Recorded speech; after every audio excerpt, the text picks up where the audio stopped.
It began with a coastline that barely qualified as a place.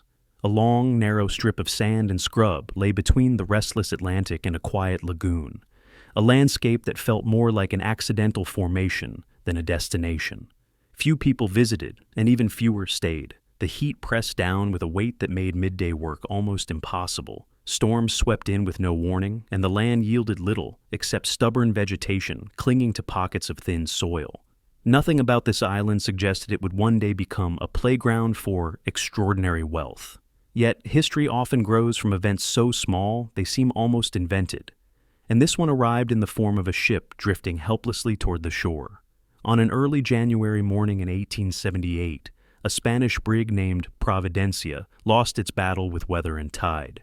It carried an unusual cargo, 20,000 coconuts packed tightly into its hold, destined for faraway markets. When the hull cracked against hidden shallows, the crew abandoned the vessel, watching from a distance as the waves tore it apart. The people living along the coast, few as they were, rushed not to assist sailors who no longer needed rescuing, but to claim what the sea was now offering. Barrels split apart, crates tumbled across the surf, and coconuts spilled in every direction like a strange tropical snowfall. Families gathered the drifting cargo with baskets, carts, anything that could hold weight. Some cracked the coconuts open for their milk and meat, grateful for a rare abundance in a place where supplies often took weeks to arrive. But others saw something more than food. They noticed how easily the coconuts lodged in the sand, how naturally they settled where the tide pushed them. If these seeds could survive the voyage from Havana and the violence of a wreck, perhaps they could survive here as well. So, the settlers began planting, first in small clusters, then in rows wide enough to resemble the beginnings of groves. The coconut palm was not native to Florida, yet it embraced the island as if it had been waiting centuries for such a home. Within years, a landscape once dominated by brittle scrub and tangled undergrowth transformed into a place that looked improbably lush. Green crowns swayed in the sea breeze, catching the eyes of northern visitors who arrived seeking mild winters and clear air. Travelers who had braved the long journey south began using a new name for the coastline, one that felt more fitting for what they saw: Palm Beach. The transformation did not make life easy. The settlers who came earlier in the decade had survived heat that shimmered across the ground, unpredictable storms, and the loneliness of living more than 100 miles from the nearest significant town. Supplies were never guaranteed. Mail arrived in bursts when it arrived at all. They built homes that creaked in high winds and planted crops that struggled until they learned the rhythms of the land. Pineapples, citrus, and whatever vegetables the soil would tolerate filled the small clearings carved by hand. On good days, the lagoon yielded fish. On lean days, survival depended on resourcefulness rather than bounty. Still, the new trees changed everything. They created the impression of a tropical paradise long before the reality matched the illusion. Visitors staying at the island's simple hotel, little more than a wooden structure with basic meals, began to tell others about a hidden world of sun, palms, and gentle winter weather. No one imagined a palace rising here. No one imagined trains crossing the state to bring elite families from northern cities. The island had no real roads, only footpaths. A church stood near the water, a post office did what it could with irregular deliveries, and clusters of modest dwellings housed workers whose labor kept the settlement running. Nothing about the island hinted at the future awaiting it, yet seeds once planted have a way of rewriting possibilities. With each passing year, the palms grew taller, turning the coastline into something that looked like a promise waiting for someone wealthy enough and visionary enough to claim it. The island was becoming a canvas, and though no one yet saw the outline of a palace stretching from sea to lake, the environment that would support such ambition was quietly taking shape, growing one coconut at a time. Some places are built by architects, but some are built first by accidents. Before anyone dreamed of building one of the grandest residences in America along this narrow strip of land, the island needed an identity, a reason to be noticed, a character strong enough to attract the attention of people capable of transforming geography into legend. The shipwreck of the Providencia provided exactly that, scattering not just coconuts, but the first strokes of an image that would evolve from wild frontier to an enclave synonymous with privilege. The island was no longer an anonymous stretch of Florida coastline. It had a name, a growing reputation, and a subtle but unmistakable pull, a sense that something remarkable might eventually happen here. All it needed now was someone with the imagination to see beyond palms and sand, someone who could look at the horizon and envision a new kind of world taking root.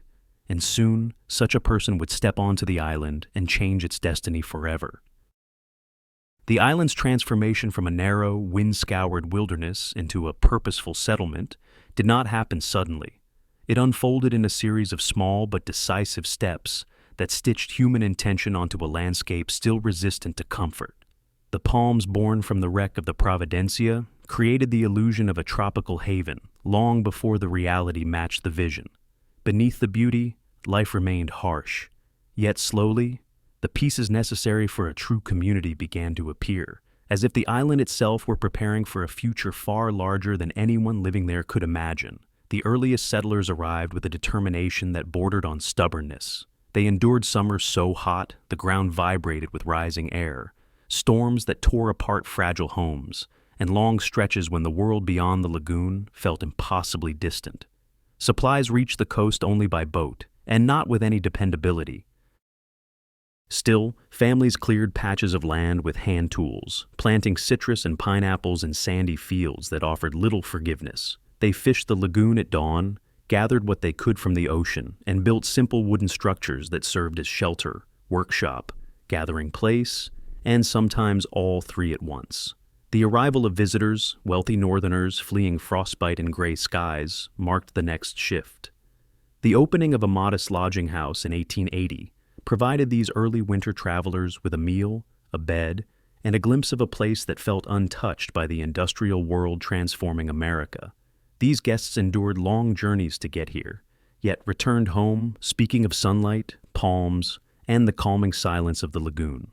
Word traveled slowly, but it traveled far enough. By 1890, a fragile but functioning settlement had emerged. A church stood near the shoreline, built not for grandeur, but for necessity. A post office handled letters that arrived according to the whims of weather and water. A small, tight-knit community of black laborers carved out a neighborhood known simply as Sticks, performing the grueling work that kept the island alive. Rough as life remained, the population grew, and with it grew the belief that this strip of land might become something more than an outpost at the edge of the continent. The transformation accelerated the moment Henry Morrison Flagler stepped onto the island. At 63, he was already a titan of American industry, wealthy from his partnership in Standard Oil and newly fascinated by the potential of Florida's coastline. He had just completed a grand hotel in St. Augustine and had seen firsthand that luxury, paired with sunshine, could lure northern elites farther south than anyone previously believed. Flagler walked the island with the eye of a builder. He studied the coral beneath the sand, the quiet lagoon protected from storms, and the open Atlantic that offered both danger and beauty. He saw not the primitive settlement before him, but the possibility of a resort unlike anything the country had yet seen. Within weeks, he began buying land, envisioning a hotel so large it would redefine the area entirely. Construction of the Royal Poinciana Hotel launched in 1893, an endeavor so vast that it immediately reshaped the island's rhythm. Hundreds of workers arrived, transported by boat along with lumber, tools, and the endless supplies needed to erect what would become the largest wooden building in the world. The structure stretched across the lakefront, facing west, so that its guests could watch the sun descend behind the mainland in dramatic washes of gold and red. The project, however, created a new dilemma. Where would all these workers live? How would the hotel operate once thousands of guests began arriving? The island itself lacked the infrastructure to support even a fraction of the required activity. Flagler looked across the lagoon and saw empty land waiting for purpose. There, he founded West Palm Beach, a community built expressly to supply the luxury world rising across the water. Residents of the new town grew food, operated shops, repaired equipment, and performed every essential task that would keep the resort functioning, yet remained out of sight of the visitors, enjoying the illusion of effortless paradise. In February 1894, the Royal Poinciana opened its doors. A month later, Flagler's railway reached West Palm Beach, making travel to the island astonishingly easy by the standards of the era. Wealthy families, stepping from private rail cars, found themselves transported directly into a warm, manicured refuge designed to feel as far from northern winters as possible. They embraced it instantly. Success encouraged further ambition. In 1896, Flagler added another hotel on the ocean side of the island, offering direct access to the Atlantic. A long pier welcomed ships from Havana, Nassau, and Key West, carrying guests who filled the season with festivity. Soon the island evolved into something entirely new, a seasonal capital for America's wealthiest families.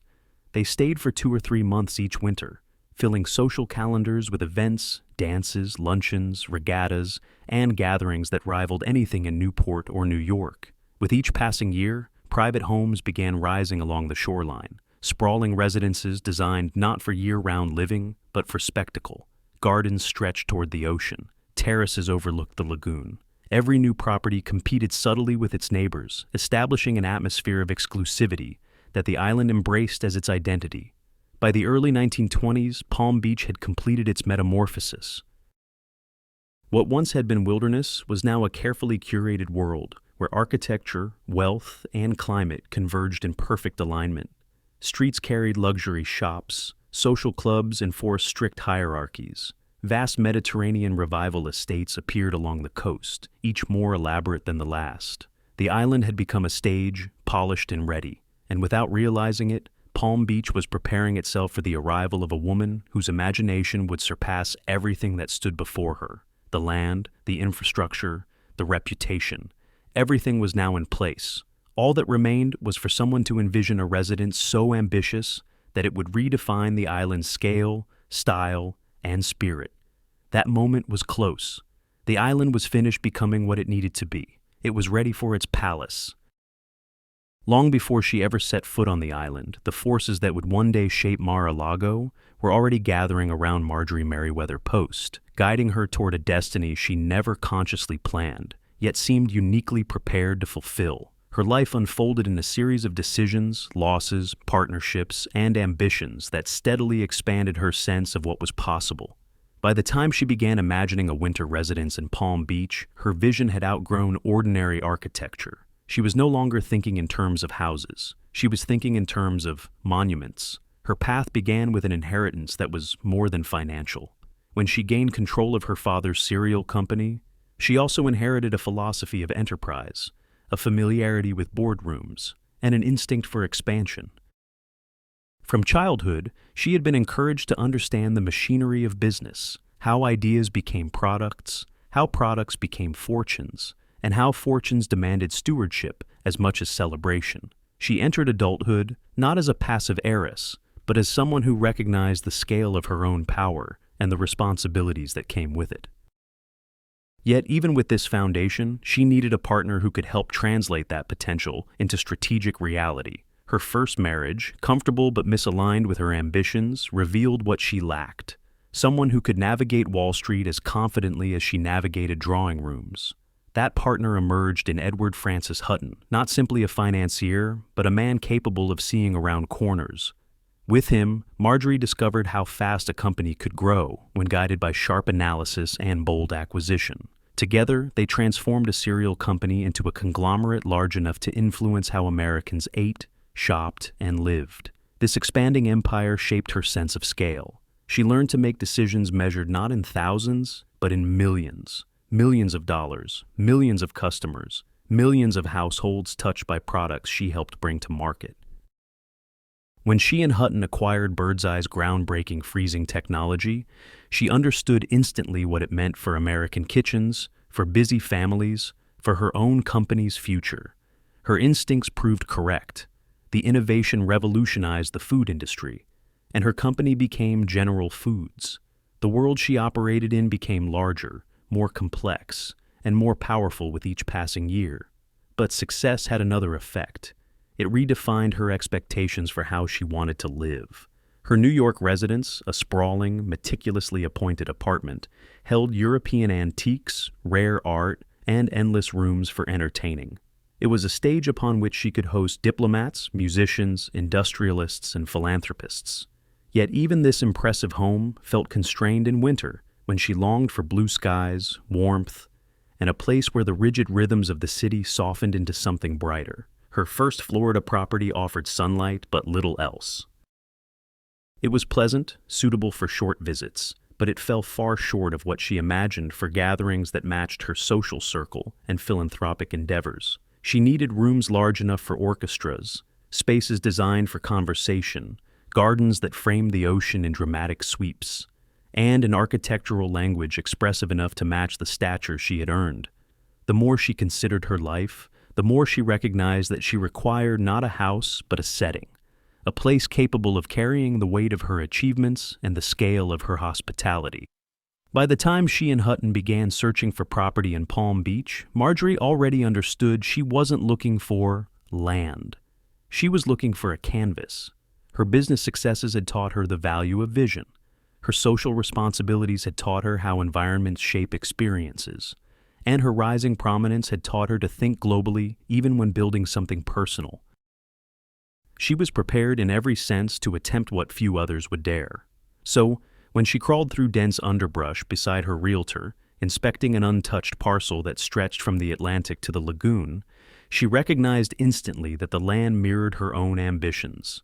Unobstructed, expansive, dramatic, and singular. The future residence she imagined would not simply accompany her life, it would embody it. Her journey, shaped by enterprise, partnership, and an expanding sense of possibility, had made the creation of Mar-a-Lago not just feasible, but almost inevitable. Everything she had learned, everything she had built, and every risk she had taken prepared her for. The moment she saw those 17 acres of raw, dazzling potential, the woman she had become could build nothing less than a masterpiece. The search for a winter residence began as a practical quest: sunlight, space, and a place worthy of receiving the world's most influential guests.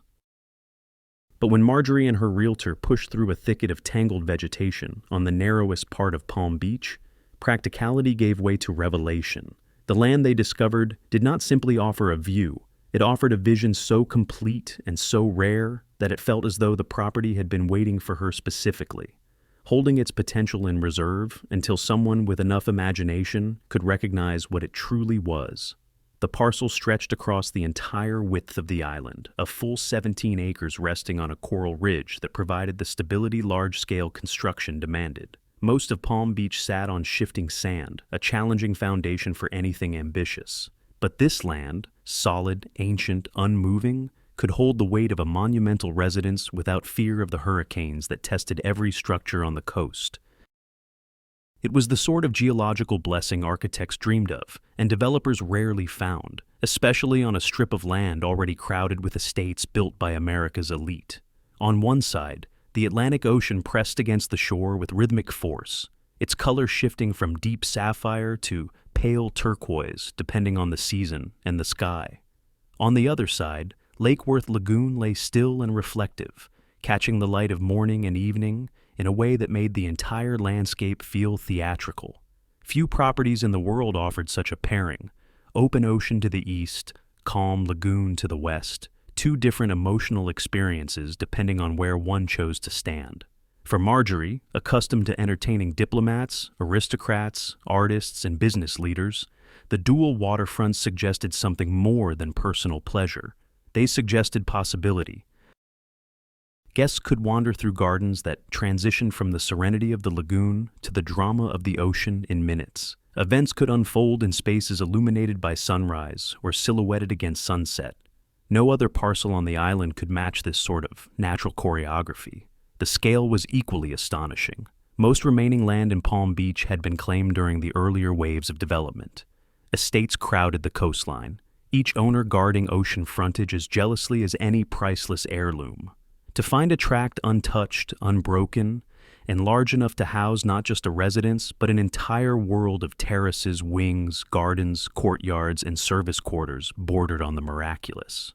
Here was a sanctuary that could accommodate hundreds of guests during the winter season, while retaining an intimacy shaped as much by design as by nature. The more she explored, the clearer it became that the land allowed for the kind of architectural language she envisioned. The slight elevation toward the center offered a natural pedestal for a tower. The curvature of the shoreline suggested a sweeping crescent design, Breezes from the ocean and lagoon promised ventilation even in humid months. Every element of the terrain seemed to whisper its readiness for something monumental, a house that would not simply sit on the land, but converse with it. Even the isolation worked in her favor. Hidden behind overgrowth, the property felt private, protected from the increasingly elaborate estates that dotted the island. Yet, once cleared and shaped, it would command a presence unmatched by any of them.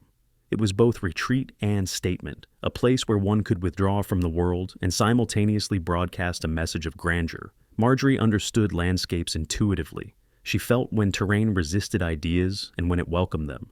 This land did more than welcome. It insisted. It offered its strengths openly, as though inviting her to imagine a residence built not as a seasonal escape, but as an enduring symbol of what American ambition could accomplish when paired with craftsmanship and vision. Standing between ocean and lagoon, listening to the wind sweep across two bodies of water at once, she sensed that the site was not merely suitable for a home. It was destined for a masterpiece. The raw, unshaped acreage carried a quiet authority, suggesting scale, permanence, and drama long before a single stone was laid. The island had finally found the mind capable of interpreting its potential, and she had found the land capable of holding the masterpiece she was ready to create. When Marjorie secured the 17 acres, she did not begin by imagining walls or windows. She began by imagining feelings, how a guest should sense the air when stepping into an open courtyard, how light should travel through a room at sunset, how a residence could feel both theatrical and intimate at the same time. To translate such abstract instincts into architecture, she needed more than a conventional designer. She needed two minds capable of merging engineering with fantasy, structure with spectacle. And so, she turned to Marion Sims Wyeth and Joseph Urban, an unlikely pair whose combined talents would shape one of the most ambitious private residences America had ever seen. Wyeth approached architecture with disciplined clarity. He valued proportion, balance, and the hidden logic beneath aesthetic choices. He understood how buildings breathed, how corridors should flow, how wings should extend, how foundations must be anchored to survive the storms that swept across Palm Beach. When Marjorie described her vision, he sketched not just rooms, but relationships between them. He imagined a residence curved like an embrace, its crescent shape surrounding a courtyard that would become the emotional heart of the estate. The design allowed breezes to circulate naturally, encouraged movement, and opened lines of sight toward both bodies of water that framed the property. But the bones of a masterpiece were not enough. The house needed character, drama, a sense of wonder, something that would make each room feel like a scene waiting to be revealed. That responsibility fell to Joseph Urban, a theatrical designer whose experience crafting opera sets gave him an instinct for atmosphere. Where Wyeth saw load-bearing beams, Urban saw an opportunity for carved wood. Where Wyeth planned arches for structural logic, Urban imagined how those arches might frame a guest entering a room for the first time. He approached interiors as living performances, each space offering a different mood. Mediterranean revival served as the base language of the house: stucco walls, red tile roofs, archways echoing Moorish and Andalusian influences. But Urban layered onto it elements drawn from Spanish courts, Venetian palazzos, and Portuguese monasteries. He sketched ceilings high enough to hold entire constellations of detail, grand hallways that widened in elegant sweeps, and loyas that blurred the boundary between indoors and outdoors. Color, pattern, and texture mattered as much to him as structural geometry. He wanted people to feel the house before they understood it. The collaboration between the two men grew into a quiet dialogue. Wyeth would sketch a stable, rational layout. Urban would overlay a cascade of ornamentation. Wyeth placed windows for ventilation. Urban positioned them for the way sunlight would strike antique tiles. Wyeth ensured the building could withstand decades of storms. Urban ensured it would seduce anyone who crossed its threshold. Their exchanges intensified as the first full plans took shape. The central tower, rising high above the rest of the residence, became a point of shared obsession. For Wyeth, it anchored the structure and offered panoramic views. For Urban, it provided a vertical stage, a place where materials from across the world could play against one another: stone, silk, carved wood, warm light. Together, they transformed it into a symbolic crown for the estate. The crescent footprint emerged early in the drafting process, driven by Wyeth's understanding of the land's topography and Urban's instinct for drama. The shape allowed for a courtyard that captured sunlight throughout the day while shielding guests from harsher winds. The house's wings extended outward like open arms, accommodating vast service spaces on one side and guest quarters on the other, keeping every function discreet yet easily accessible. As plans thickened with layers of detail, the project moved beyond architecture.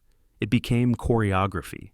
How guests would approach the entrance, how gatherings would flow from one room to another, how the house would reveal itself gradually rather than all at once.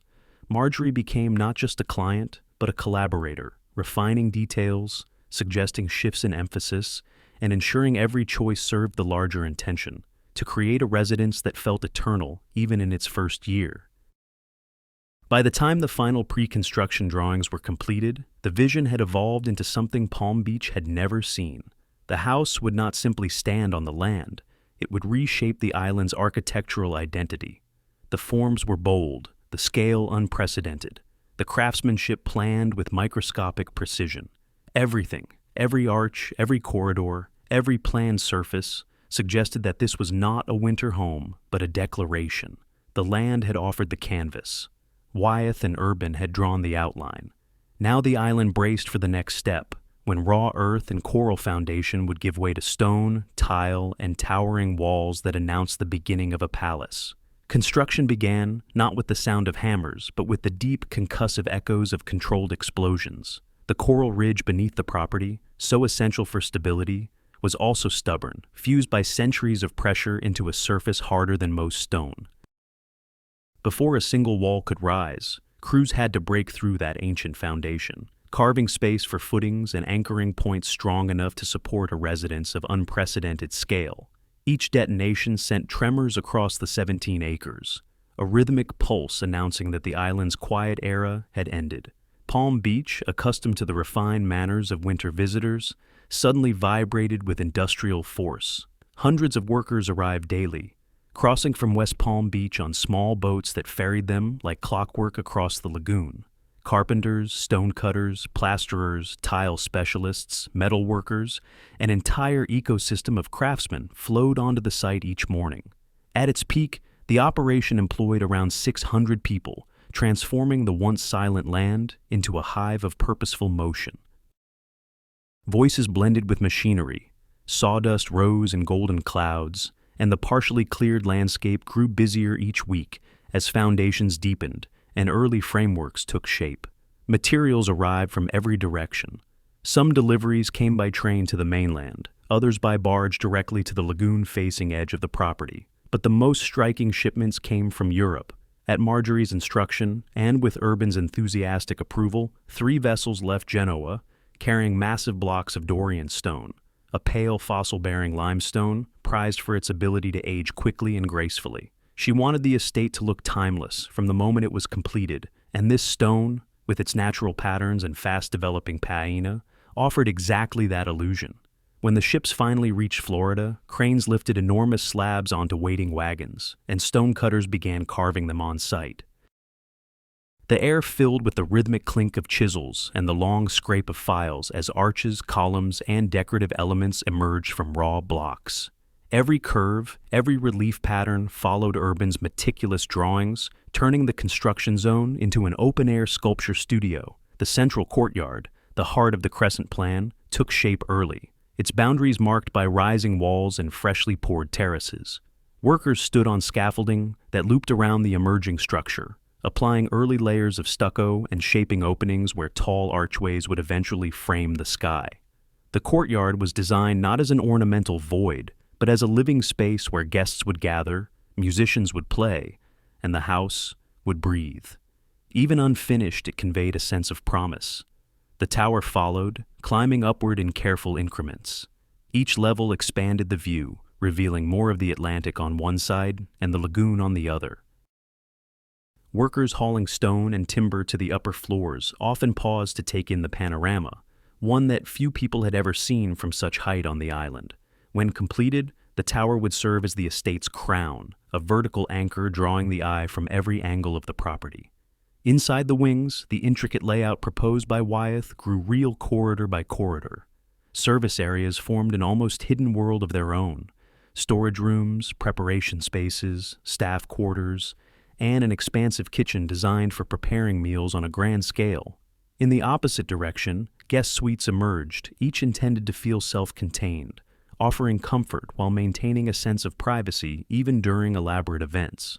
As construction accelerated, the site operated with surprising coordination. Meals were provided for workers on the property, ensuring no time was lost to midday heat or long trips back to town. Large water barrels were placed in shaded areas, and temporary shelters offered brief respite from the sun. Despite the harsh conditions, morale remained high, driven in part by the knowledge that they were building something unlike any other residence in America. By late 1924, the crescent outline of the house was unmistakable from both water and land. The roof tiles, imported and arranged in carefully planned rhythms of color, began covering sections of the structure. Windows were framed, some with elaborate arches and others with understated elegance meant to draw attention to nearby features. The grandeur of the design became more visible with each passing month, and Palm Beach residents watched with equal parts admiration and disbelief as the estate rose. Even those living in vast mansions nearby felt dwarfed by its scale. Storms came and went, slowing progress but never stopping it. Shipments occasionally arrived late, forcing craftsmen to reorganize tasks. Yet Marjorie visited often enough to keep decisions swift and momentum strong. Her presence reminded everyone, from architects to laborers, that this was not merely another estate but a legacy, something intended to stand long past the lifespan of any individual working on it. As the second and third years of construction unfolded, the estate began shedding the look of a project and acquiring the presence of a monument. The courtyard neared completion, the tower reached its full height, and the wings extended outward in balanced arcs. Sunlight played across unfinished stone, hinting at the warm glow it would take on, once aging softened the surface. Those who passed by sensed that Palm Beach had never witnessed anything of this magnitude. The island had come alive with the noise of creation. Soon, the noise would fade, and the house would reveal itself fully, an elaborate world of stone, tile, arches, and light, ready to host everything its creator imagined. The foundation of a legend had been laid, quite literally, with explosions, sweat, artistry, and an ambition as vast as the land itself. As the exterior reached its full silhouette, the true identity of the residence began forming inside, an identity shaped not by walls or ceilings alone, but by the hidden vocabulary of materials, textures, and light that would define how the house felt. From the moment one stepped beyond the arches, the interiors were meant to speak, each room delivering its own quiet declaration of elegance, drama, and intent. What had been a construction site became a living canvas for craftsmanship drawn from continents, centuries, and artistic traditions that rarely converged under a single roof. The arrival of the antique tiles marked the beginning of this transformation. Packed carefully into crates, some fragile enough to crumble under careless handling, 36,000 pieces made their way from storerooms once owned by the Havemeyer family, industrial magnates with a discerning eye for beauty. These were not uniform tiles manufactured for modern floors. They were handmade artifacts, irregular in shape, varied in thickness, and decorated with designs that ranged from geometric mosaics to floral patterns to scenes rendered by artisans long gone. When the crates were opened in Palm Beach, the tiles emitted the faint scent of old clay and earth, carrying with them a history measured in centuries. Craftsmen sorted them into endless careful groupings, studying color families, matching edges, measuring how each pattern might align with the next. Installing them was not a matter of simply laying a floor. It was a lengthy negotiation with the past. Each tile needed to be placed where it would harmonize with its neighbors, where sunlight would strike it in flattering angles, and where urban's theatrical vision would allow it to contribute to the narrative of the room. Floors became patchworks of time, mosaics that invited guests not merely to walk, but to observe. Marble arrived in blocks so heavy that cranes groaned lifting them.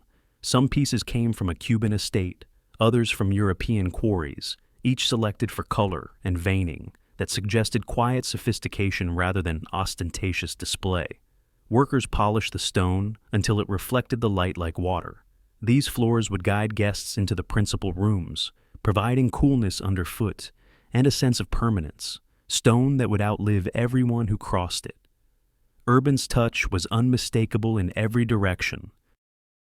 He envisioned rooms not as static environments, but as theatrical settings where height, proportion, and ornamentation could evoke awe without ever slipping into excess. In the living room, ceilings soared nearly 40 feet, their surfaces adorned with delicate gold leaf, applied by artisans whose craft required steady hands and patience that bordered on devotion. The gold did not shout, it glimmered. At sunrise, the soft light filtered through tall windows and brushed the gilded details so gently that the room felt like a stage waiting for performers. Elsewhere, Venetian silks lined walls in muted shades that deepened in the late afternoon. These fabrics were chosen not just for beauty, but for the way they transformed a room's acoustics, softening conversation, enhancing music, and absorbing echoes that might otherwise disturb the delicate atmosphere. Carved wooden beams, many inspired by Spanish colonial interiors, ran across ceilings in hall after hall, grounding the spaces with warmth and texture. Every room had a personality. The dining hall embraced formality with its graceful symmetry and polished surfaces. Guest suites radiated comfort, their furnishings placed with geometric precision so that nothing felt cluttered or overly decorative. Even corridors had intent, widening and narrowing in purposeful rhythms that influenced how guests moved from one part of the house to another. Urban understood instinctively that space could guide emotion. He designed paths that encouraged curiosity, surprise, and delight. Light played a central role in this choreography. Windows were positioned for more than ventilation. Some were angled to capture the ocean's brightness, casting rippled reflections on tiled floors. Others drew in the warm tones of the lagoon at sunset, bathing rooms in colors that shifted from gold to amber to dusky rose as the day progressed. The house seemed to breathe with the light, changing its character subtly hour by hour. In the ballroom, preparing for gatherings of hundreds, craftsmen installed chandeliers and fixtures with such care that each piece felt like the last note in a symphony. The room balanced grandeur with grace, an intentional contrast to the intimate spaces elsewhere in the house. This was where music would rise, where gowns would sweep across the floor, where conversation would echo against high ceilings adorned with plaster details shaped by the hands of master artisans. By the time the final touches were applied, the interiors had become a world unto themselves. They did not merely complement the exterior architecture, they elevated it. They offered guests an experience that blended the comfort of a residence with the spectacle of a grand performance. Every tile, every beam, every shimmer of gold served a purpose in the larger composition. The house no longer waited to be completed. It had found its voice, expressed through craftsmanship, history, and the careful orchestration of materials collected from across the globe.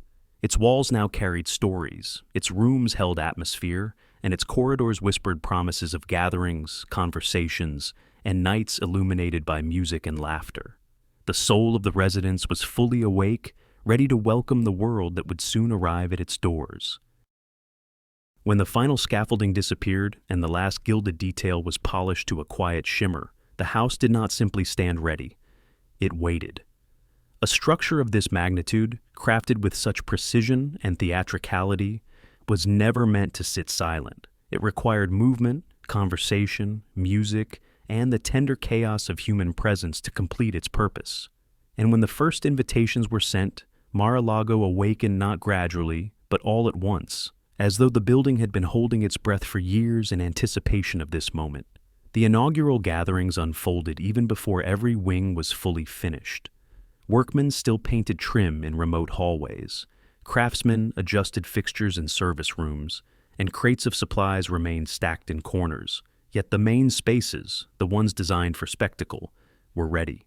Their readiness mattered more than the quiet operations still running behind the scenes. Guests arrived in elaborate costumes for the Everglades festivities, stepping onto floors laid with centuries-old tiles and beneath ceilings that caught candlelight like a constellation. The unfinished edges of the estate seemed to heighten the drama. The house felt alive, evolving, and generous enough to reveal itself even in partial form. From that moment forward, Mar-a-Lago became a seasonal engine of hospitality. During the winter months, its rhythm accelerated into something almost operatic. Preparations for dinners began days in advance, with menus refined and rehearsed for dozens of distinguished guests. The kitchen staff, many recruited from the top New York establishments, moved with the precision of a well-led brigade, producing courses that matched the elegance of the setting. Long tables stretched beneath glittering chandeliers, lined with porcelain and silver, chosen to complement the mood of each gathering. The guest lists reflected the breadth of Marjorie's world. Business leaders, diplomats, artists, patrons of music, and travelers whose influence extended far beyond Palm Beach. Seating arrangements were crafted not merely to impress, but to spark conversation. Marjorie believed deeply in the art of connecting people who would never otherwise meet, and the architecture of Mar-a-Lago reinforced that vision. Large rooms opened seamlessly into one another, encouraging guests to wander and mingle, discovering new conversations as easily as they discovered new architectural details. Between formal dinners, smaller gatherings animated the wings of the house. Musicians rehearsed in quiet corners, their notes drifting through hallways and echoing softly against carved beams. Artists visiting from New York or Europe found themselves lingering near windows overlooking the lagoon, sketching quick impressions of the gardens below. Even the courtyards hosted moments of stillness and beauty, their arcades framing the light in ways that made every hour feel different from the last. But it was the large-scale events, the charity galas, the costume balls, the cultural evenings that demonstrated how powerfully the house functioned as a venue. Crowds of elegantly dressed guests filled the ballroom, their laughter rising into the heights of the ceiling. Musicians took their places, transforming the space into something both intimate and colossal. The architecture amplified every gesture, the sweep of a gown across marble, the applause that bounced gently off ornamental plaster, the shimmer of jewelry against candlelit surfaces. Staff moved quietly through hidden corridors, replenishing drinks, delivering trays, adjusting lighting, and supporting an experience that appeared effortless despite its complexity. The house's design enabled this orchestration, service areas tucked discreetly into wings, staircases meant only for staff, and a network of well-placed entries that kept the machinery of the evening invisible to guests. Mar-a-Lago was not simply a residence. It was a system engineered for excellence in hosting. As the seasons passed, its reputation grew.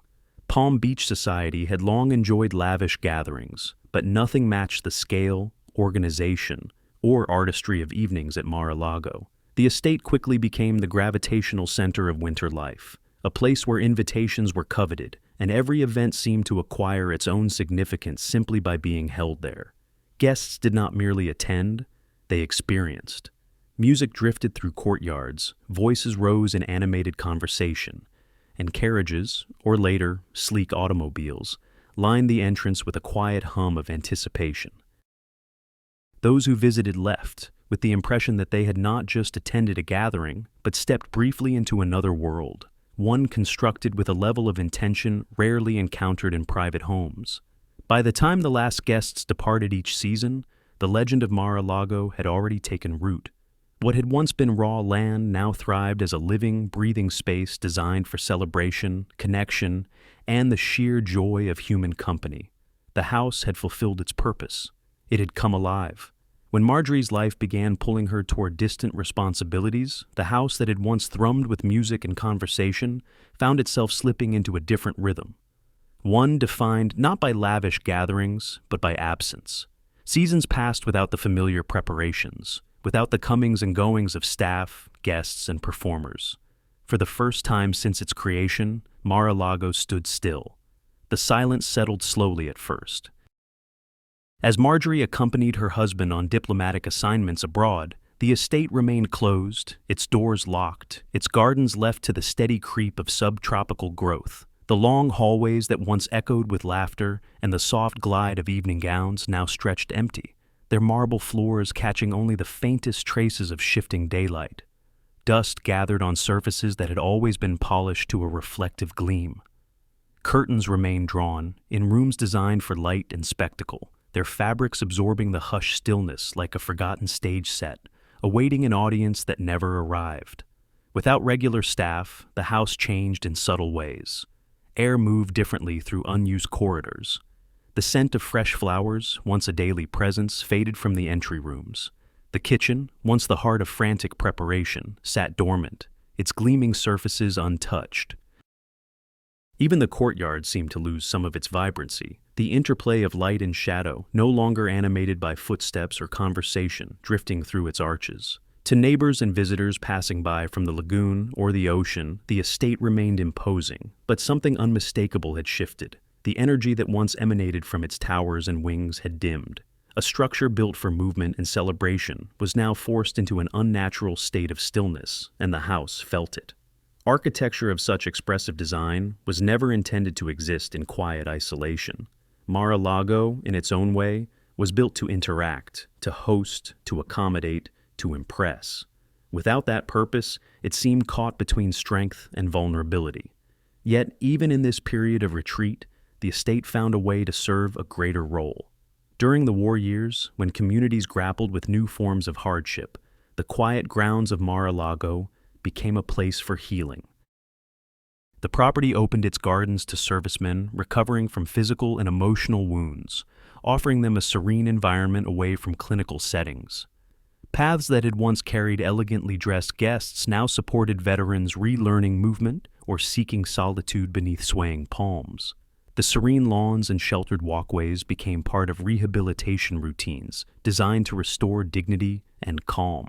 Although the main residence remained closed, the presence of recovering soldiers gave the estate a humbler purpose. No longer a stage for social prestige, but a sanctuary shaped by compassion. The contrast between the luxurious architecture and the quiet resilience of the people now walking its grounds lent the property a different kind of significance, one rooted in service rather than display. But even with these moments of renewed usefulness, the building itself continued to weather the slow erosion of inactivity. Paint softened and cracked under coastal winds. Salt air settled into nooks and crevices, dulling the brilliance of ornate surfaces. The elaborate tile work, designed to withstand generations of footsteps, now aged without the gentle polishing effect of daily use. Rooms darkened not from decay, but from disconnection, from the absence of the very life they had been built to host. Year after year, the estate endured this suspended existence, waiting without knowing it was waiting. The great house stood as both monument and relic, its grandeur muted, its vastness filled with quiet. It had been designed to thrive under the guidance of a visionary hostess, yet now it drifted through seasons with no one at its helm. And though the world beyond Palm Beach continued its restless evolution, Mar-a-Lago remained in a state of elegant dormancy, preserved but paused, holding its breath for the next chapter in its unlikely story. When Marjorie's long life approached its final chapter, she faced the question that every creator of something monumental eventually confronts. What becomes of a masterpiece when its maker can no longer guide it? For Mar-a-Lago, the answer seemed clear at first. She envisioned the estate not as a private relic, but as a national asset. A winter counterpart to Camp David. A place where presidents could host foreign leaders and showcase American refinement through architecture, art, and hospitality. She planned the gift carefully, crafting it as an act of patriotic generosity. Upon her passing, the estate would transfer to the federal government, supported by a trust intended to ease the burden of operation.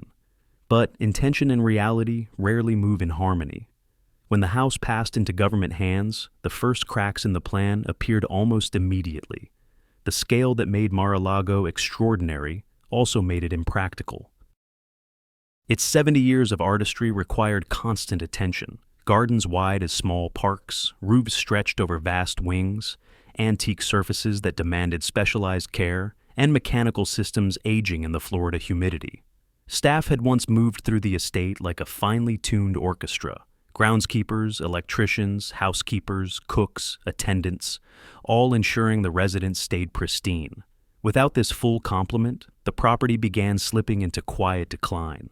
And the trust fund Marjorie left, though generous in its time, covered a fraction of the true costs.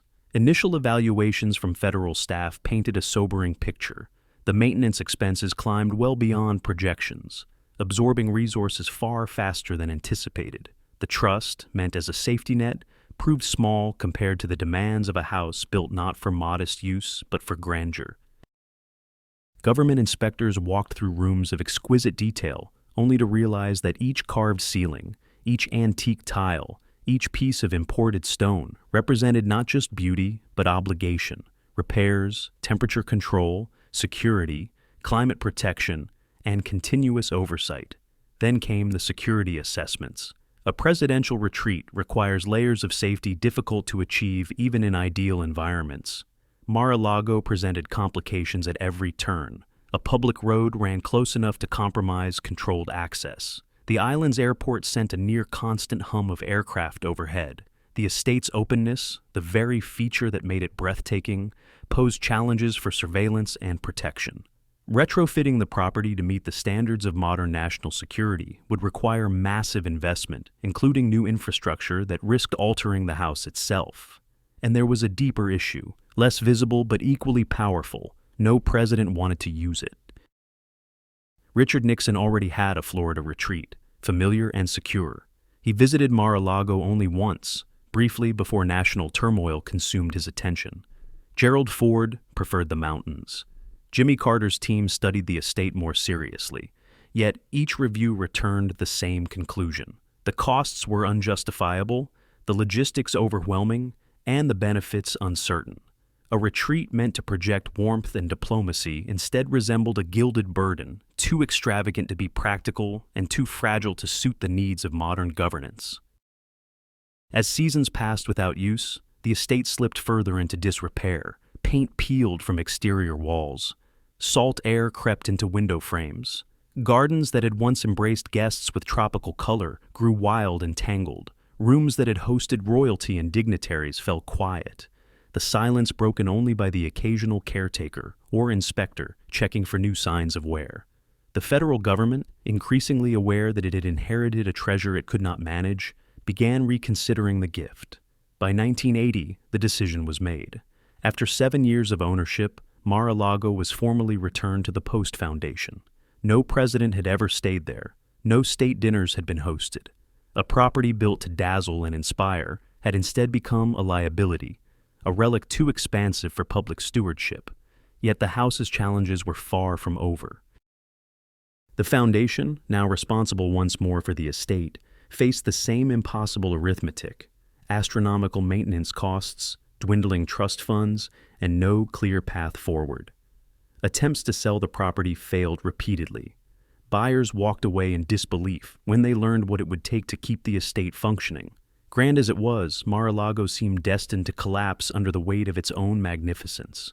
And so, after decades of life, after seasons of brilliance and years of elegant quiet, the house reached a moment once unimaginable. Papers were filed, plans were drawn, demolition permits were approved. The palace that had once represented the pinnacle of American excess, craftsmanship, and vision was officially scheduled to be erased, its stones removed, its tiles lifted, its gardens leveled.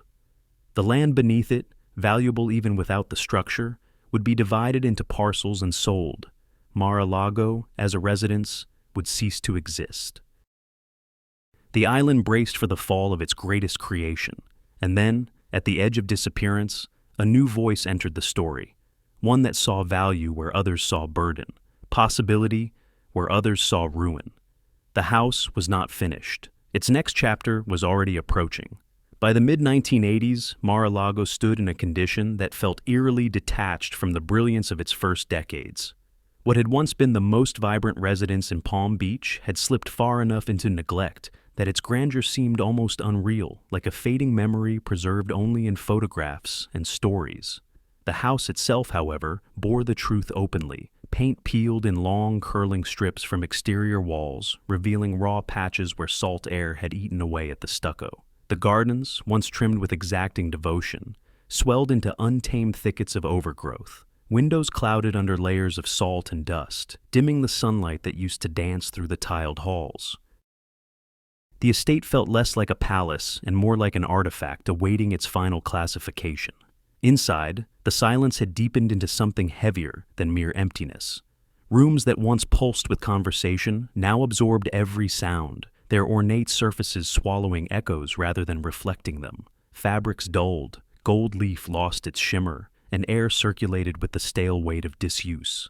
The ballroom, formerly alive with orchestras and fashion, stood with its chandeliers hanging motionless above a vast floor that had not hosted a dance in years. Even the service wings, once bustling with coordinated movement, now felt cavernous and still, as if the house had exhaled its last burst of energy and was waiting for whatever fate awaited it. With the property back in the hands of the Post Foundation and no viable buyers willing to take on the staggering cost of maintenance, a grim calculation began to unfold. Mar-a-Lago was magnificent, but magnificence was not enough to sustain it. The upkeep required a financial commitment so extreme that even families accustomed to luxury balked at the numbers. Each year added to the list of repairs, roofing that needed reinforcement, plumbing and electrical systems aging into obsolescence, structural elements weakened by humidity. The estate was sliding beyond the point where conventional restoration seemed possible. Consultants assessed the damage, economists ran projections, and the unavoidable conclusion emerged with chilling clarity. Preserving Mar-a-Lago in its existing form was financially untenable. The conversation slowly shifted from how to save the house to how to let it go. Meetings grew more somber, documents changed tone. A property that once symbolized volcanic ambition now carried the weight of an obligation too heavy to carry. Eventually, after months of deliberation, the foundation made the decision that no one had imagined Marjorie's greatest creation would ever face. Plans were drawn to subdivide the land and allow developers to build a series of smaller modern residences. The house itself, immense and increasingly fragile, would be removed to clear the way for new construction. It was not presented as a betrayal of heritage, but as a practical necessity, however uncomfortable the reasoning might be. Permits were filed with the town. Officials reviewed and approved them. Engineers began estimating timelines. Contractors prepared to take on the task. Quietly, almost unnoticed by the wider public, Mar-a-Lago was assigned a date with erasure. In the paperwork, the language was dry and administrative, terms like demolition and site preparation, replacing any hint of the house's former splendor. But the implications were devastating. A residence once built to withstand hurricanes, social tides, and decades of change had finally encountered the one force it could not resist: indifference paired with arithmetic. That winter, as cooler air drifted across Palm Beach and seasonal residents returned to their polished estates, Mar-a-Lago stood apart in an atmosphere of finality. Its towers caught the same sunlight they always had, but the glow seemed muted. Its courtyards held the same proportions, but without guests, they felt like abandoned stages. Even the ocean wind, usually a lively presence along the eastern elevation, brushed the balconies with a gentler, almost reluctant touch. Workers visited occasionally to perform minimal upkeep, yet those brief visits only heightened the sense of a fading presence. The estate looked as though it understood its fate. Local whispers acknowledged the end. Some people spoke nostalgically of the grand events once held there. Others welcomed the idea of redevelopment, imagining modern luxury homes replacing the aging monument. But beneath all opinions ran a common assumption: the house's story was over. Demolition permits had been issued, decisions had been made. The final winter of Mar-a-Lago had arrived, unfolding without protest, without ceremony, without anyone imagining that the narrative could twist once more. Yet history has a habit of resisting finality, especially when a place carries more presence than its caretakers recognize. And just as the machinery of erasure prepared to set itself in motion, a phone call entered the story. One that would interrupt the quiet march toward destruction and redirect the fate of the palace that was never meant to disappear. The end of Mar-a-Lago seemed so certain that even those closest to the decision had stopped imagining alternatives. The paperwork was in place, the land surveys completed, the demolition plan approved. Contractors were preparing equipment, and the estate's final winter unspooled with a sense of resigned inevitability. But in the quiet space between decision and execution, an unexpected figure entered the narrative, a developer known for spotting value where others saw complications, and for reshaping the fate of properties with a mixture of ambition, strategy, and audacity. Donald Trump had first noticed Mar-a-Lago during a Florida vacation in the early 1980s. At the time, he was rising rapidly in the world of Manhattan real estate, still in his 30s but already recognized for his appetite for large, risky, visually dramatic projects. The sprawling estate caught his attention immediately. Few properties in the country boasted land stretching from ocean to lagoon, let alone with such sheer architectural presence. Even in its neglected state, Mar-a-Lago projected the kind of potential that appealed to his instinct for grand gestures. So, he made an offer, $15 million, substantial by any normal standard, but far lower than the foundation believed appropriate for a house that had cost millions more to build in the 1920s and carried decades of history and craftsmanship. The offer was dismissed quickly. Other buyers had expressed interest. The foundation still held hope for a sale closer to its asking price. Yet, as months passed, each promising candidate drifted away. Some balked at the maintenance costs. Others worried about the upcoming demolition schedule, and more than a few walked the grounds imagining the renovation bills that awaited them. The numbers never aligned in anyone's favor. Meanwhile, Trump waited and watched. He believed that time would clarify the situation, and it did, though not in a way the foundation expected.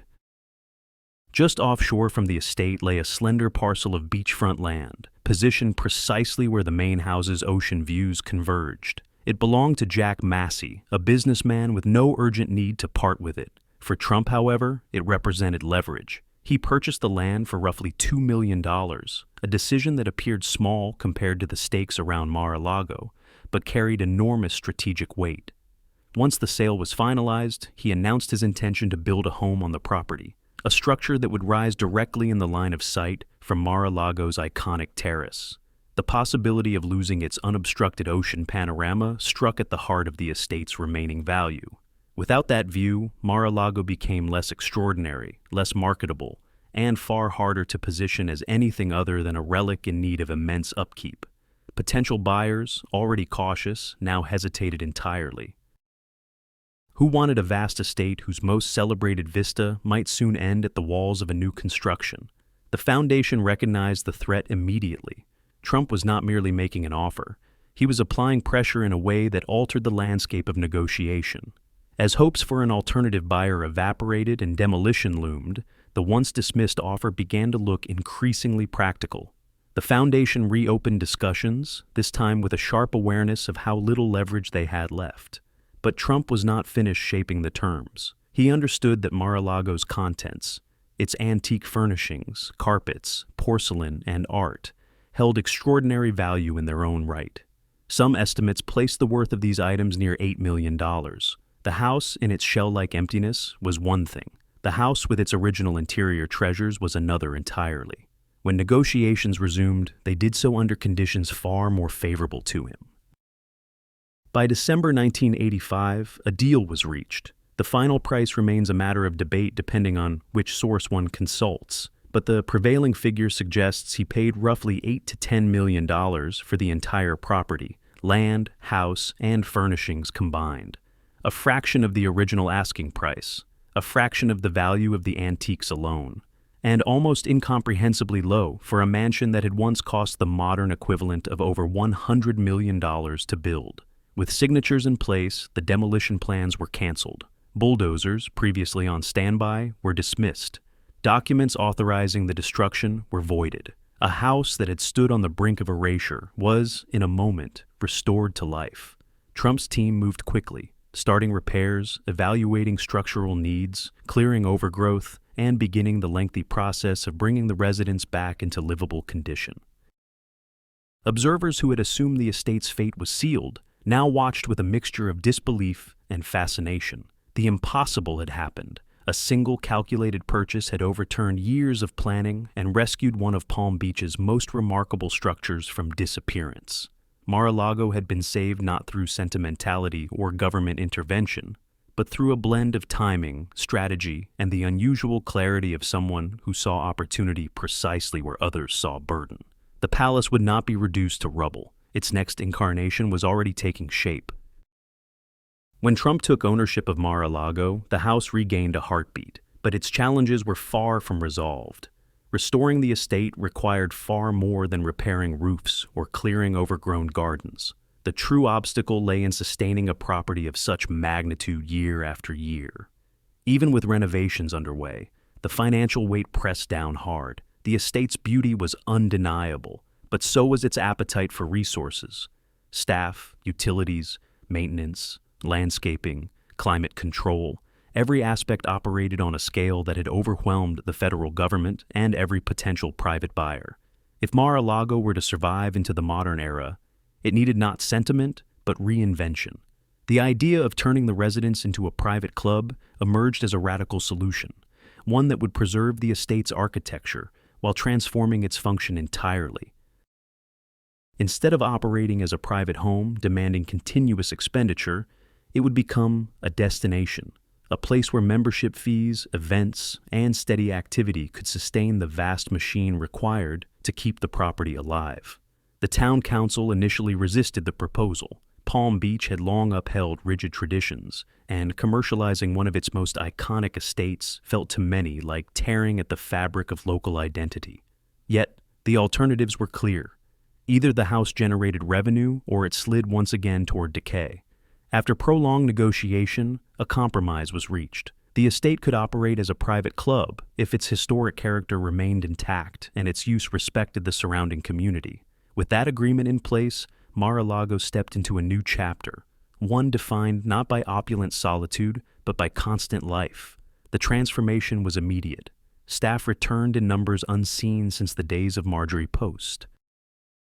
Groundskeepers restored the gardens, reshaping them into lush corridors of color that framed the Mediterranean-style architecture. Chefs built menus capable of serving both intimate dinners and large gatherings. Maintenance crews repaired decades of unnoticed damage, bringing surfaces, fixtures, and systems back to the standards required for daily use. The estate's rooms, once dim and dormant, began filling again with light, activity, and the subtle hum of organized service. Membership invitations sparked interest across Palm Beach and beyond. The club offered something no other institution on the island could rival: the chance to experience, even briefly, a world built at the highest peak of American craftsmanship. Members could dine beneath soaring ceilings coated in gold leaf, walk through courtyards lined with antique tile, and attend events in rooms where the sense of history was palpable in every arch and ornamented surface. It was not simply an exclusive venue, it was an immersive setting that carried echoes of another era, yet its uniqueness extended beyond architecture. While many long-established clubs in Palm Beach adhered to quiet traditions of exclusivity that often mirrored the narrow social boundaries of earlier decades, Mar-a-Lago adopted an open-door philosophy. Applicants from backgrounds once sidelined in local society found the club welcoming where others were not. Families who had been unofficially discouraged elsewhere received membership here. For some, it was a pragmatic business move. For others, it marked a shift in a tightly structured social landscape. Regardless of interpretation, the result was unmistakable. Mar-a-Lago developed a reputation as one of the least restrictive elite institutions in a region known for rigid hierarchies. Events soon filled the calendar. Charity galas returned, echoing the traditions of Marjorie Post. Formal dinners showcased the estate's theatrical interiors. Outdoor receptions unfolded near the lagoon or the ocean front, drawing on the unusual duality of the property. Weddings, concerts, political fundraisers, and seasonal gatherings all found a home within the sprawling complex. The house, once on the brink of destruction, became a social magnet, a new center of gravity in Palm Beach's intricate world of prestige and influence. The redesign did more than keep the lights on. It restored the essence of the estate's original purpose. Marjorie had built Mar-a-Lago as a place where people gathered, where music drifted into courtyards, where dinners stretched late into the evening, and where architectural beauty served as the backdrop for human connection. In becoming a club, the house rediscovered that rhythm.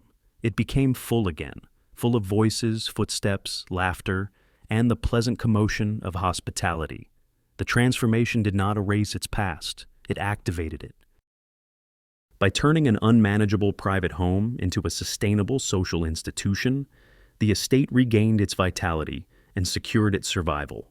A residence once defined by its stillness now thrived through movement. A place nearly lost to demolition now pulsed with renewed purpose. Mar-a-Lago had become what it was always meant to be, a living structure fueled by people, animated by gatherings, and woven back into the life of the island that had nearly forgotten how much it needed it. The revival of Mar-a-Lago required more than money and more than enthusiasm. Restoring a house built with such obsessive artistry demanded respect. Respect for the original craftsman, for the materials chosen decades earlier, and for the spirit of grandeur that defined the estate's identity. Once the club opened and the estate gained financial footing, attention turned to the interiors that had weathered years of fading light and the long silence of Marjorie's absence. Specialists walked room to room with reference photos, magnifying lenses, and restoration journals, studying the handiwork of artisans who had shaped the house in the 1920s. The gold leaf that once shimmered across ceilings and decorative moldings had dulled, its surface worn by humidity and time. Restoring it required the touch of masters who understood both technique and heritage. Among them was Richard Haynes, whose father had served as the original gilder during the estate's construction. Haynes re-entered the world his father helped create, applying new layers of 23-karat gold not as replacements, but as continuations of the original design, layer meeting layer across decades, binding the old with the new. In the grand rooms, faded murals regained their vitality. Pale blues deepened again into oceanic hues. Ornate floral patterns re-emerged with clear definition, and allegorical scenes regained their expressive warmth. Craftsmen reconstructed dozens of sculpted elements, ram's heads along the roofline, carved motifs around interior doorways, and decorative plasterwork that required weeks of patient, meticulous shaping. The work extended into every corner of the house. Tiles were cleaned and reset where necessary, marble floors were polished to a reflective sheen, and wood beams regained the richness they once held when freshly carved. The effort was not about modernizing the home. It was about returning it to a level of beauty rivaling the day Marjorie first welcomed guests. With the estate functioning as a club, however, a new challenge emerged. Mar-a-Lago's ballroom, large by the standards of its time, could no longer accommodate the scale of events the modern era demanded. Temporary tents had become routine for the club's most elaborate gatherings, a makeshift solution that contradicted the elegance expected from one of Palm Beach's most storied properties. If the estate was to honor its heritage while embracing contemporary ambition, it required a new structure, one capable of hosting the most prestigious events in Florida in a manner worthy of the estate's legacy. The idea of adding a new ballroom to a national historic landmark sparked immediate scrutiny. Any addition had to respect the Mediterranean Revival architecture, preserve sightlines, and blend seamlessly into the existing environment. Architects studied the estate meticulously, searching for a location where a vast structure could be placed without disrupting the character of the house. The chosen site, tucked behind existing walls and positioned on lower ground, allowed for scale without visual intrusion. The exterior followed the stylistic language Marjorie had loved: stucco, tile, arches. Yet what awaited inside was something entirely different, a deliberate embrace of grandeur. The new space, completed in the mid-2000s, unfolded as a spectacular statement. Inspired by the Hall of Mirrors at Versailles, it featured ceilings soaring 40 feet high, 17 crystal chandeliers from Europe, gilded surfaces that caught light in ripples, and floor-to-ceiling mirrors that expanded every movement into a sweeping visual dance. The gold leaf alone cost millions, applied in careful layers to achieve the luminous quality found in Royal European halls. Even the smallest details, from the custom molding to the imported sinks finished in gold tones, contributed to the effect. It was not merely a room, it was an experience, one that placed contemporary opulence alongside historic craftsmanship. Events that once strained the limits of the old ballroom now fit easily within the new space.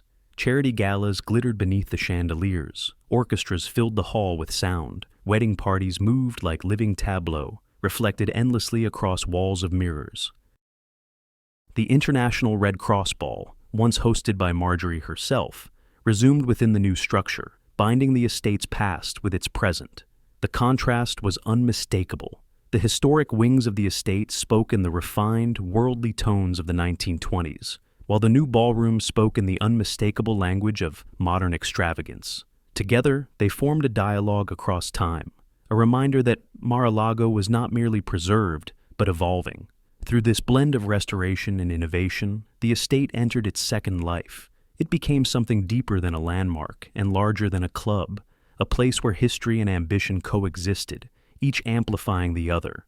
And in this interplay, Mar-a-Lago rediscovered the resilience that had carried it through storms, abandonment, and near erasure. The estate's endurance was no accident. It had survived decades of shifting ownership, structural strain, bureaucratic rejections, and changing cultural tides, emerging each time with a renewed purpose. Its survival after Marjorie's passing, after government withdrawal, after financial uncertainty, and after official plans for demolition, marked it as something rare, an architectural story that refused to conclude. The house had outlived its creators, its caretakers, and the assumptions of those who believed its scale made it unsustainable. Each challenge had reshaped it, sometimes painfully, but always pushing it toward the next version of itself. In the modern era, Mar-a-Lago transcended its function. It became shorthand for a particular kind of prestige, invoked in discussions of power, influence, and celebrity. Its name appeared not only in society pages, but in political coverage, architectural studies, and cultural debates. The estate had become a brand, recognizable around the world, carrying its legacy into conversations far distant from Palm Beach. Where once it symbolized the aspirations of a Gilded Age heiress, it now represented a broader narrative of American ambition, reinvention, and spectacle. Visitors walking its corridors today encounter more than beautiful rooms. They feel the weight of history layered against the persistent energy of the present.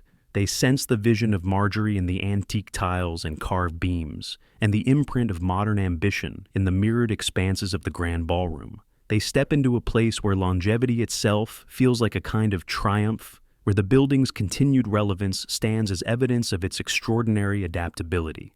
Mar-a-Lago is no longer merely a house or even a club. It has become a symbol, a structure that has passed through eras of glory, silence, near destruction, and rebirth, only to emerge stronger each time. It remains anchored between ocean and lagoon, its foundation sunk deep into the coral that first convinced Marjorie it could hold something magnificent. And like the land beneath it, the estate has proven immovable in spirit. Against all odds, the palace that was nearly lost became a permanent fixture of Palm Beach, a testament to resilience, reinvention, and the enduring power of vision. It stands today not only as an architectural treasure, but as a reminder that some creations, once brought into the world, refuse to fade.